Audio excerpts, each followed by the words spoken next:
Hello दोस्तों, नमस्ते प्रणाम। आप सभी के लिए मैं एक भजन लेकर आई हूँ। अच्छा लगे तो लाइक सब्सक्राइब जरूर करना।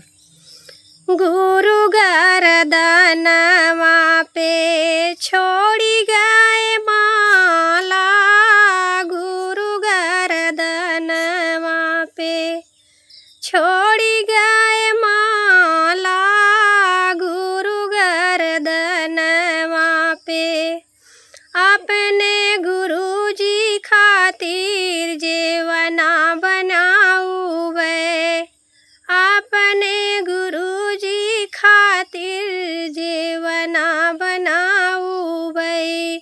जेवई के गुरु के हो जे लई गेलाला, गुरु गरदनवा पे छोड़ी गए माला, गुरु गरदनवा पे छोड़ी गए माला।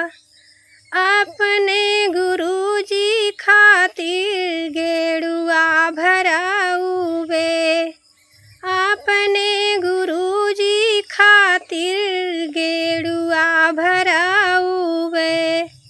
घूटई के गुरु जी के घूटी लई गेलाला, गुरु गरदनवा पे छोड़ी गए माला, गुरु गरदनवा पे छोड़ी गए माला।